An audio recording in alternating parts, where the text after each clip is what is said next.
You are listening to the So Now What podcast with Lana Manikowski, episode number 60. So now what? These three words raced through my mind time and time again during my journey through fertility treatments. I tried desperately to have a child, but never was able. I yearned for a community to join that could understand my struggles. I couldn't find one, so I created one with the So Now What podcast. I love that you found us. Episode number 60, y'all. Do you know how good that feels?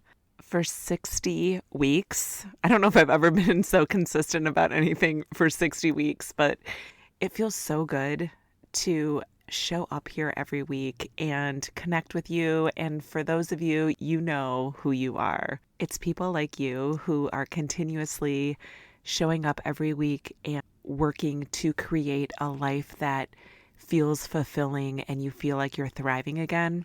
And you are the exact people that keep me fueled, the ones that want to move from this feeling of helplessness that we've all felt and this feeling of captivity in this life that is so different than you ever dreamed of. And the fact that you show up here every week and share 10 or 15 minutes of your time with me means so much. I hope that you are getting exactly what you need out of this podcast. I know how I felt when I was going through infertility and my journey came to an end and I felt like there were so few resources out there. The more we can share this message with others, the more we can create a community of women that feel like they are thriving and feel like there is purpose and hope and fulfillment in this future without children. Let's talk this week about self-compassion. Last week's episode, if it made you cringe a little bit, talking about self-pity, if it made you feel at all angry towards me or a feeling that I might not be as compassionate as you thought I was, then you are listening to the right person, because I come here every week to share the truths of what it is like to get to the other side of infertility. I am much different than a lot of people in the life after infertility community in the fact that I have done this work to get to a place that I truly feel like I can show up in everyday life and in this world that is full of people that are offering us suggestions and offering us hope and offering us stories of people who have had this miraculous pregnancy years after their infertility journey ended. If we are constantly worried or constantly beholden to the words of others, then we never truly know what it's like to live. That is exactly why the content that I present to you and the type of coaching and teaching that I teach to my students and in my community is significantly the hard stuff, the stuff that does not feel sometimes like it's the stuff you want to hear. That's the stuff I talk about. Last week's episode, we talked about having self-pity. And let me first say, I was not somebody who bypassed the self-pity. The majority of the reason why I chose to get certified and chose to create this community is because I sat in that feeling of self-pity for a very long time. And that was not a comfortable place for me, but I did not know that there was another option for me. There was no one out there talking about how to live a fruitful life and live a fulfilled and purposeful life, and just felt like I always had to exist with this feeling of self-pity for my story and for my journey, and feeling as though everyone who I knew that went through IVF was successful except for me. Let me tell you that if you are feeling self-pity, I am not judging you for that. I am just showing you that there is an opportunity to live differently and live with self-compassion.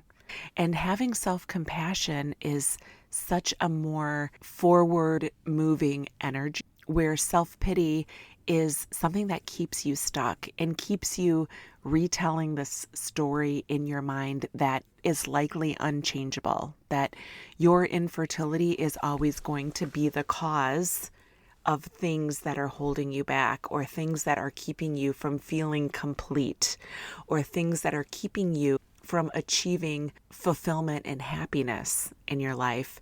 The option to move past that is there, and we all do it at our own pace. I just want you to know that it's possible, because there are not a lot of people that talk about moving past infertility. When we talk about self-compassion, that might seem a little too frou-frou for you. When I first learned about self-compassion, I was not aware of how useful it could really be. I thought it was babying myself, and I was one of these people that was just nose to the floor, get your work done, work harder, work smarter, be more diligent than the people around you to become successful. And I thought things like feeling your feelings and self-compassion were just way too soft for me, to be honest, because I wasn't soft, warm, and fuzzy person. I was a kind person. I was a compassionate person towards others. I was a loving person towards others, but I was not familiar with how to put all of those things that I gave to others towards me. And when I learned the concept of self-compassion and how to act self-compassionate to myself, that's when I started to feel like things were unfolding in my life and things look like there could be a future that felt complete to me. Know that I am not judging anybody who is feeling self-pity, because I know what it's like. I just want to show you that there are more options. If at all that piqued your interest, keep listening as I talk to you about what it is like to show yourself self-compassion. And let me first tell you that the key to feeling self-compassion is to understand what it is you are feeling. And this is something that we're working on right now in the Thrive After Infertility Mastermind, is feeling your feelings. We just want to know the roadmap to feeling better. We want to know, okay, how'd you get there? What are the steps? What route do I need to be on? And what path do I need to follow so I can get there? And we want to just gloss over the feelings part. When we work together, whether it's in my one-on-one container or in my group mastermind coaching container, we get really like dialed into feelings, because in my opinion, that is where the understanding of your future will lie. When we understand what it is that we're feeling, and instead of judging ourselves for feeling as though we are an outsider, or feeling as though we have this huge jigsaw puzzle of 5,000 pieces, and there's always going to be 500 of those 5,000 pieces that are missing, and so that puzzle of ours in our life will never be complete. As we work together and understand the true feelings that we're feeling, and we just allow ourselves to feel them and acknowledge that we're feeling them, that is the step one of self-compassion. If you remember back, I want to say it was like episode 38, where I talked about noticing and normalizing our beliefs. That is what goes hand in hand with understanding your feelings. If I want to understand what I'm feeling, I pay attention. We do our paper thinking, all the crazy ups and downs that go on in our day, the normal swirls that our brain takes us in. We put all that down on paper. We start to understand what it is that we're feeling. So we identify certain feelings, and then we go backwards from that feeling. What am I believing, or what am I thinking about my story, or about my day, or about my future that has me feeling depleted? Maybe it's believing that I'll never fit in, or I'll never feel complete. If we acknowledge that those are normal feelings that people have that have infertility, then we could just put that to peace and stop feeling like we are the worst case scenario, or stop feeling that we always have bad luck, or that things never go right for us. When we let the self-pity go and show ourselves compassion by noticing what it is we're feeling, and then normalizing it and saying, of course, There are so many women in this community that know exactly what I'm feeling. There are so many women who probably feel like their future seems so empty. If you're just let yourself be that loving spirit to yourself and let yourself just feel these feelings without judgment. And I promise you, if you just practice not judging yourself when you feel this way or not feeling as though your life is always unfair or that you are always the one to get the short end of the stick, you'll see such a shift in the way that your energy is moving. Because when we constantly tell ourselves that we are the victim of something, then we're always in that container of victimhood. Whereas listening to ourselves and acknowledging that we feel this way and that we're not alone. And even if I'm the only person you've ever heard that speaks to some of the stuff that you are feeling right now, just knowing that I exist lets you be not alone. Lean into that part of it. Don't compare yourself to the people who get pregnant so easily or the people who have kids and complain about them. Like, that is not helpful information. Recognizing and acknowledging how you're feeling is one of the greatest gifts of self-compassion that you can offer. So here we are, we're at the start of a new month. Why don't we make November be our month to practice self-compassion and just practice reconnecting with yourself and explore the opportunity to notice and neutralize the emotions that you're feeling and understand what it even is that you're feeling.